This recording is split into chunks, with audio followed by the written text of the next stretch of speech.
환영해. 화면 보고 계시는 분들께 자기소개 좀 부탁할게요. 네, 저는 올해 한강여고를 졸업해서 순천향대학교 의예과 20학번이 된 안원영입니다. 안녕하세요. 원영이 요즘 학교 잘 다니고 있어? 수업을 나가기는 하는데 이제 다 나가는 건 아니고 전공 과목이나 실험이나 실습만 나가고 있어요. 근데 문과 계열에서 의대를 진학해서 수업 따라가는 게 어려운 점은 없니? 일단 제가 예과 1학년인데 1학년 때는 이제 전공보다는 교양 위주로 하기 때문에 뭐 교육학 이런 것도 같이 해서 아직 어려운 건 없고 이제 또 선배님 말씀도 들어보면은 어차피 다 외우는 암기 위주여서 나중에 가서도 크게 어렵진 않다고 하시더라고요. 네. 의대에서 1학년 때 배우는 건 어떤 것들이 있어요?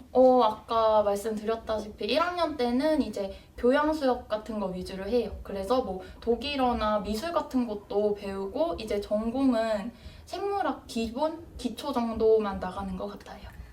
그럼 여유 시간도 있나요? 의대생들은 뭐 하고 노는지 궁금해요. 의대생들이라고 노는 게 크게 다를 건 없고 진짜 뭐 대학생들 놀듯이 같이 과제하고 카페도 가고 밥도 먹고 이렇게 하면서 노는 것 같아요. 네. 고등학교 생활과 비교했을 때 가장 크게 달라진 점이 뭐예요? 일단 누가 뭐를 해라, 어떻게 해라 이런 거를 말 안 해주는 게 제일 달라진 것 같아요. 이제 시간표도 보통 자유적으로 조정을 할 수가 있고 시간 관리도 스스로 하고 이제 과제 같은 것도 누가 막 언제까지 내라 이런 거 독촉도 안 하다 보니까 이제 모두가 다 스스로 챙겨야 되는 거잖아요. 그래서 약간 고등학교 담임쌤의 빈자리 같은 게 느껴지는 것 같기도 해요. 드디어 나의 소중함을 느꼈군. 그래서 하트 한번? 그러면 선배님은 의대로 가겠다고 생각하신 것이 언제부터예요? 저는 이제 1학년 때 잠깐 의사를 꿈꿨다가 이제 갑자기 교사가 되고 싶어서 2학년 때 문과로 갔어요. 그래가지고 문과에서 공부를 하다가 3학년 말에 갑자기 다시 의대로 진학을 하게 됐어요. 선배님은 문과셨는데 의대에 진학한 것으로 알고 있어요. 어떻게 그런 결정을 하셨는지 말씀해 주세요. 문과에서 공부를 하다가 이제 의사의 꿈을 한 번 더 찾아보고 싶다는 생각을 하게 됐어요. 그래서 담임 선생님께서 여러 군데 찾아봐 주시고 해서 이제 문과가 지원할 수 있는 의대가 있다고 말씀을 해주셔가지고 이제 같이 뭐 입시 사이트 이런 것도 다 들어가 보고 입시 원서책 이런 것들도 다 살펴보면서 저한테 제 성적에 맞는 의대가 있어가지고 이제 순천향대학교 의대로 갑자기 진학을 하게 됐어요. 기본적으로 원영이는 문과에서도 우수했지만 선생님 입장에서 관찰할 때는 이과적 그런 감각 그런 것들이 많이 있어서 하여튼 통합적인 그런 능력이 돋보이기 때문에 어느 과로 선택을 하던 원영이가 잘할 수 있으리라는 그런 확신은 있었던 것 같아. 내신이 매우 좋은 걸로 알고 있는데 평소 공부는 어떻게 하셨는지 궁금해요. 일단 내신 문제는 학교 계신 선생님들 분께서 다 내주시는 거잖아요. 그래서 저는 학교 수업에 집중을 하려고 노력을 했던 것 같아요. 이제 인강이나 시중 자료가 많긴 한데 그걸 참고하기보다는 일단 선생님께서 설명해 주신 대로 정리를 한번 해보고 그리고 그걸로 복습을 하고 암기를 했던 것 같아요. 그리고 이제 학사 생활을 제가 해가지고 학사를 하다 보면은 학교를 끝나자마자 바로 학사에 가서 그 배운 내용들을 정리하고 암기할 수 있는 시간이 있거든요. 그래서 그 시간을 활용해서 공부를 해서 이제 학교 내신에 맞는 이렇게 공부를 해나갔던 것 같아요. 그런데 그렇게 내신에 집중하다 보면 수능 준비하기 어려울 것 같은데 수능 공부는 따로 어떻게 하셨어요? 일단 한강여고 내신이 수능 유형이랑 되게 비슷해서 1학년부터 계속 접하게 됐던 것 같아요. 그리고 이제 고등학교 1학년, 2학년 때는 따로 시간을 내서 방학 때만 수능 기본 개념을 다져나갔던 것 같아요. 그리고 이제 고3 때는 제가 수능 대비반이라고 한강여고에서 만들어준 프로그램 같은 게 있거든요. 그래서 거기 대비반에서 공부를 하면서 이 수능 시간표에 맞게 공부를 했던 것 같아요. 1교시는 수능이 국어니까 그 시간에 맞춰서 국어 공부를 하고 이런 식으로 계속 공부를 해나갔던 것 같아요. 사실 정시 대비반이 굉장히 효과가 많았잖아, 그치? 네네. 그래서 최저를 다 마친 친구들도 많았고 그리고 우리 반 같은 경우도 이제까지 본 모의고사 중에서 수능을 제일 잘 본 친구들이 많았잖아. 그래서 한양대 경영학과를 정시에 지원해서 합격한 친구도 있었어요. 그쵸. 선배님은 사교육은 받으셨어요? 학원이나 과외를 해야 될지 솔직히 많이 고민돼요. 일단 사교육을 과도하게 받는 건 저는 추천하지 않아요.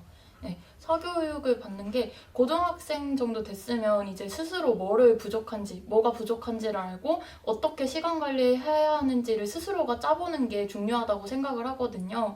그래야지 안 나오는 과목을 보충할 수도 있고. 그런데 이제 모든 과목을 다 사교육에 매달리게 되면은 시간 관리도 안 되고, 그리고 이동 시간은 또 학원이 이동 시간대로 들고, 그리고 그냥 가서 가만히 앉아가지고 듣고만 있을 거면 차라리 교과서를 그냥 베껴 쓰는 게 나을 것 같아요. 그래가지고 저는 사교육이 막 나쁘다는 게 아니라 사교육을 받을 거면 진짜 필요한 과목만 최소한의 정도로 받았으면 좋겠다고 추천을 해요. 면접이나 자소서 준비도 학원 도움 안 받으신 거예요? 저는 이제 면접이나 자소서 준비할 때는 이 담임 선생님께서 많이 도와주셨던 것 같아요. 담임 선생님께서 이제 자소서랑 그런 거 다 하나하나 방향성도 잡아주시고 조언도 다양하게 해주셔가지고 도움이 굉장히 많이 됐고, 그리고 학교에 심층 면접반이라는 게 있어요. 그래서 방과후 프로그램인데 그거 하면서 스스로 면접도 같이 준비해보고 다른 친구들이랑 면접하면서 토론도 해보고 그런 경험이 되게 도움이 됐던 것 같아요. 아, 그리고 이제 3학년 부장쌤이었던 홍서보 선생님께서도 이제 저의 면접이랑 자소서도 같이 봐주셨잖아요. 그래서 되게 도움이 많이 된 것 같아요. 그런 점이. 그래. 저는 시험 기간에 잠을 4시간 정도밖에 못 자서 너무 피곤한데 언니는 고3 때 잠 몇 시간씩 잤어요? 저는 잠을 그렇게 줄이진 않았던 것 같아요. 그래도 적어도 한 7시간은 잤던 것 같아요. 왜냐면 제가 기숙사 생활을 하기도 해서 이제 이동 시간도 줄이기도 했고, 그리고 사실 잠을 줄이는 것 외에도 공부 시간을 늘리는 방법은 되게 많거든요. 뭐 쉬는 시간을 활용을 한다든지 점심 시간에도 비는 시간이 많이 남고 석식 먹고도 사실 시간이 많이 비어요. 그런 거를 활용을 하면은 이제 잠자는 시간을 줄일 필요는 없었던 것 같아요.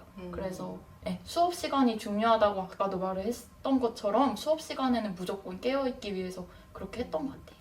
원영이는 수업 시간에 정말 피곤할 때는 자진 않고 하품만 몇 번 하는 정도였다고 생각하면 돼요. 그리고 원영이가 그 좋은 성적을 이렇게 받을 수 있었던 것은 그 자투리 시간, 원영이도 방금 말했지만 자투리 시간을 굉장히 잘 활용을 하는 것 같아. 그래서 뭐 쉬는 시간이라던가 점심 이제 자투리 시간, 그리고 그 석식 먹고 학사 시작하기 전에도 원영이는 항상 뭔가 열심히 그게 교과서가 됐던 교재가 됐던 간에 꺼내서 계속 공부하고 읽고 그런 모습이 아직도 머릿속에 생생히 남아 있어요. 아침 시간, 점심 시간, 석식 시간, 쉬는 시간까지 공부하시려면 너무 스트레스 많이 받으셨을 것 같은데 고3 때는 특히 스트레스 더 많이 받으시잖아요. 어떻게 풀으셨어요? 저도 초반에는 스트레스가 좀 있었던 것 같긴 한데 이제 가면 갈수록 공부라는 게 뭔가 해야 된다는 압박감을 주는 게 아니라 어찌 됐든 제가 해가야 하는 거라고 생각이 들면서 그때부터는 이제 스트레스가 좀 덜해졌던 것 같아요. 이제 솔직히 학사나 기숙사에서 공부할 때 힘들기도 하고 한데 어차피 옆에 보면은 제 친구들도 다 똑같이 힘들고 같이 하고 있고 한데 이제 저만 힘든 게 아니라는 걸 느낄 수가 있으니까 거기서 이제 같이 힘내서 으쌰으쌰 열심히 하자 이런 게 됐던 것 같아요. 그리고 이제 친구 관계도 뭐 경쟁 이런 거보다는 그냥 다 같이 열심히 하자 이런 분위기여서 그냥 스트레스 풀러 놀러 갈 때 같이 놀러 가고, 그리고 또 공부할 때는 서로 이제 자지 말라고 깨워주면서 공부도 하고 그런 식으로 해서 그냥 친구 관계에서도 되게 스트레스를 많이 풀어 나갔던 것 같아요. 근데 솔직히 말해서 그 원영이의 학업 스트레스를 푸는데 큰 활력소는 남자친구였던 기억이. 선생님 기억을 지우셔야 돼요. 이 영상을 보고 있을 후배들에게 꼭 하고 싶은 말이 있으시면 한번 해주세요.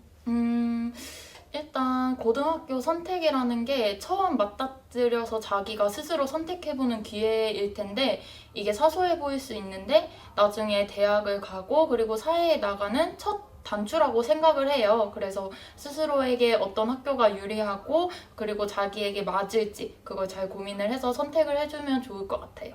그리고 중요하게 하고 싶은 말은 공부라는 걸 짐이라고 생각하지 않았으면 해요. 왜냐하면 꿈이 가수든 경찰관이든 심지어 화가든 의사든 어느 직업에서든 공부를 잘해서 돋보지 못하는 직업은 없다고 생각을 하거든요. 물론 꿈이 없어도 해당이 되는 것 같아요. 왜냐하면 공부를 해서 나중에 미래에 내가 할 수 있는 선택지를 늘려나가는 길이라고 생각을 하고 공부를 계속 묵묵히 해나가 주시면 좋을 것 같아요. 정말 저에게 꼭 필요한 말이었던 것 같아요. 마지막으로 한국여고를 꼭 선택해야 되는 이유가 있을까요?